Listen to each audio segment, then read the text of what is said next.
If you were to take an objective look at all sports, you would likely conclude that ice hockey is the most exciting. Not only is the sport fast, but it's also physical with big hits and a lot of scrapping. And when it's played at the highest level, it's like watching a work of art, the most captivating sport of them all.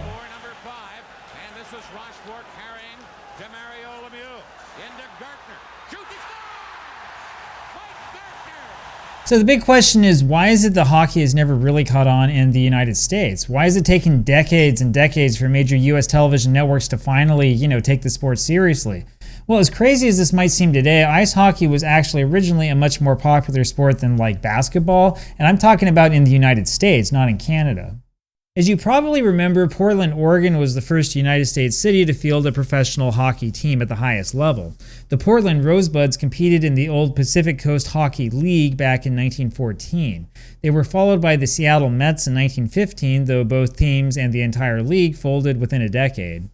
And it's kind of hard for us to gauge just how much interest there was in those teams back then. It looks like the cities were really excited if you go on the newspaper articles alone, but you do have to remember that neither Portland nor Seattle had any other top-level professional sports teams to suck up the attention from the press.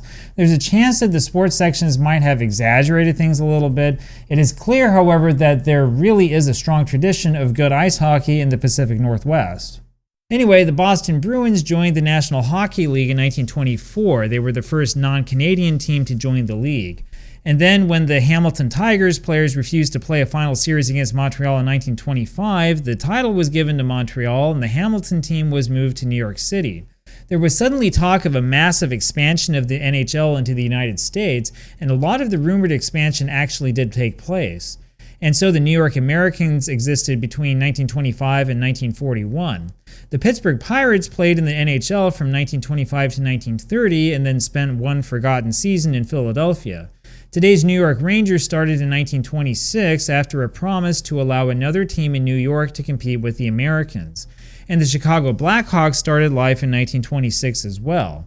And to round things out, the Detroit Cougars joined the NHL also in 1926. The Cougars became the Red Wings in the early 1930s. Anyway, the fascinating thing is that the NHL expanded into United States cities at such a rapid pace. I've got to assume that this was a product of the United States economy at the time, which was booming in the 20s, though I also suspect that the NHL was trying to act before any other league got some funny ideas about starting up in the United States. And the good times did roll on for a little while at least. And so those of you who grew up on the stories of the original six era might be confused when you see 10 teams in the standings like you do here. There were rumors every now and then that the United States elements of the league would somehow break off or maybe gain dominating control over the rest of the NHL. What happened instead, though, was that teams started to fold. The Pittsburgh team played in an ancient arena that was simply too small for the NHL, and the team suffered financially. The Pirates were moved to Philadelphia in the heart of the Depression, but folded after only one season. The old Ottawa Senators moved down to St. Louis in 1934, hoping to beat the bad economic times. Unfortunately, the St. Louis Eagles folded that next year, and the New York Americans franchise collapsed in the early 1940s. The Montreal Maroons had also folded in 1938. And so, starting in 1942, the National Hockey League had only 6 teams, an arrangement that would last an amazing 25 years. There's a good argument that the NHL did not do better in the United States in those days because the league resisted every single effort to expand. But what we tend to forget when we talk about the original 6 is that 4 of the 6 teams were in the United States. The only Canadian teams for those 25 years were the Montreal Canadiens and the Toronto Maple Leafs. That left vast swaths of Canada without top-level hockey. So maybe the biggest question here is not why professional ice hockey didn't catch on in the United States for such a long time, but rather why it succeeded in Canada despite the original 6 era. Starting sometime around 1937, the Canadian Broadcasting Corporation started to carry live hockey radio broadcasts around the entire country on Saturday nights. This was the beginning of Hockey Night in Canada. The Hockey Night in Canada tradition lasted through the war and continues to this day, though it's not quite the national spectacle today that it once was. And Hockey Night in Canada was also broadcast on CBC television as early as 1952. Of course, if you can listen to or watch the sport, it's a lot easier to become really interested in it. So this is one of the lessons that I've seen come up over and over again as I've been making these videos about sports. The thing is, if you want your sport to be popular, if you want the fan base to grow, you need to put it out there so that people can watch it. The thing that gets people interested in sports is the storyline and the drama. Nobody's going to identify or feel strongly about your sport or the local team unless you give them a reason to care. And they won't have a reason to care unless they can, watch the sport or listen to it at least. That's what held back hockey so long in the United States. So for example, the sudden success of the Boston Bruins in the 1969-70 season probably should have been a bigger story throughout the United States. The last time the Bruins had won the Stanley Cup was in 1941. That was half a year before Pearl Harbor and more than a full year before the original Six era had even started.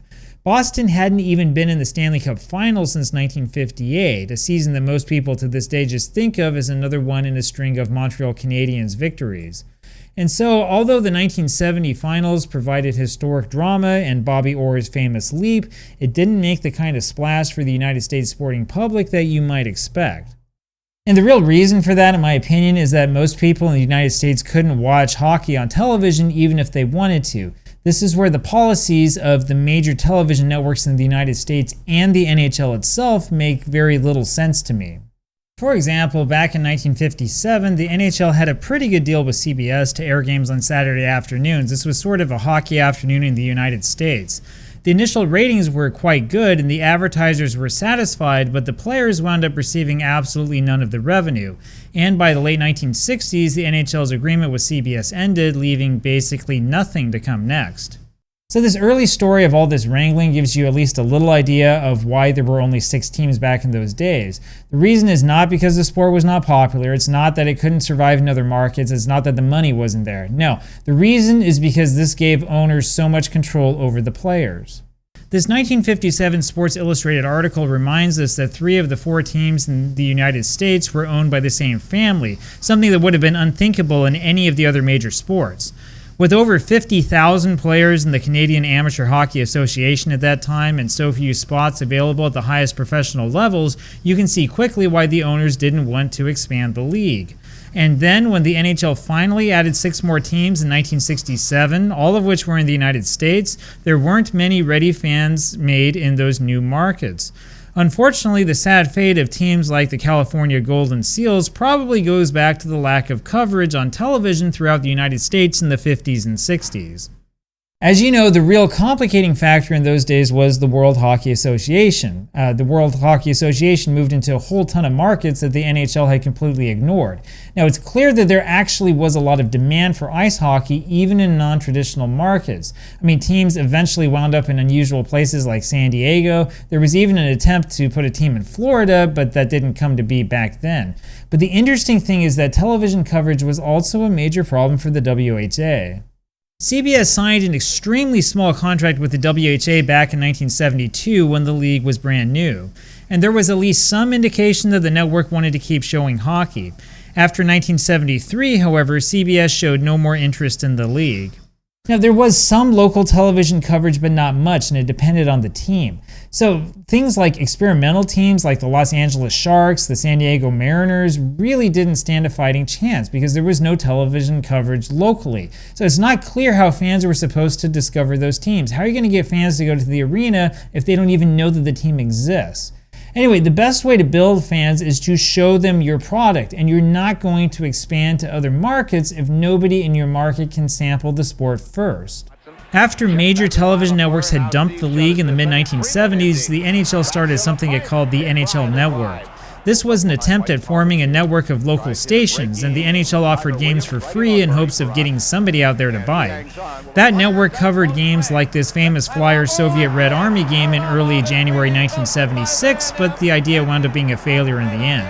And years went by without any Stanley Cup coverage on United States television since the loose contracts that did exist only called for a Game 7 to be televised. Now, the thing that has always been crazy to me is that it's not like there was no demand anywhere for ice hockey. Actually, the sport was quite popular in places in the United States that, could watch it, where the sport existed. But for most of the 1980s, you had to have cable television in order to watch the sport unless you lived in cities where they had the sport. And so when the United States had a surprise gold medal run in the 1980 Winter Olympics, the NHL was unable to capitalize. The Olympics proved that there was at least some demand for the sport in the United States. However, the only way you could watch live hockey in the United States throughout the 1980s was with a cable television subscription, something that honestly was not all that common in those days. You've really got to wonder what might have been. And I really have to at least mention the ridiculousness that happened to the Chicago Blackhawks broadcast in the 1980s. I mean, this, if nothing else, really proves to you that you can really damage your brand by playing these stupid television games or putting up a stupid paywall. The Blackhawks had a good playoff run in 1980 before being swept by the Buffalo Sabres in the quarterfinals. And after that, the Blackhawks simply were not available on over-the-air television in any market. The regular season Blackhawks games you could find from this era were almost always recorded from the other team's broadcast networks. And for the road games, you had to have cable television to watch any of them. The frustrating thing is that this was actually really good hockey, but nobody knew since nobody could watch it. So all the Blackhawks were doing was just shooting themselves in the foot. In fact, it wasn't until 2008 that they finally wised up and started putting games on over-the-air television again. That's what, like 2 generations of potential fans that couldn't watch the team? Anyway, in the modern era, things have changed quite a bit. You can actually watch entire playoff series now if you want, even if you're in the United States. Imagine that. The sport even survived a few years of the NHL on Fox, which was probably the most bizarre period in the history of the sport on television. And that included the horrible Fox Tracks Puck Tracker, which has to be the worst innovation in the history of sports on TV. Anyway, those stories are going to have to wait for another time. Now, I'll give you my personal opinion on this. I really think that the NHL would have been much more popular in the United States in the 1970s and in the 1980s if, people could have watched the sport on TV. So if you compare the sport directly with all of the other North American sports, you'll notice that ice hockey is more interesting, it's faster, there's a lot more drama, there's a lot more suspense, you never know what's going to happen, and so on and so forth. Unfortunately, in the United States and really elsewhere, the NHL keeps getting in its own way. This is the reason why the league has always been messy. But if it had an even playing field and if people were able to choose between this sport and other sports without taking into consideration like the history, the culture, or whatever, the NHL would actually win out every single time.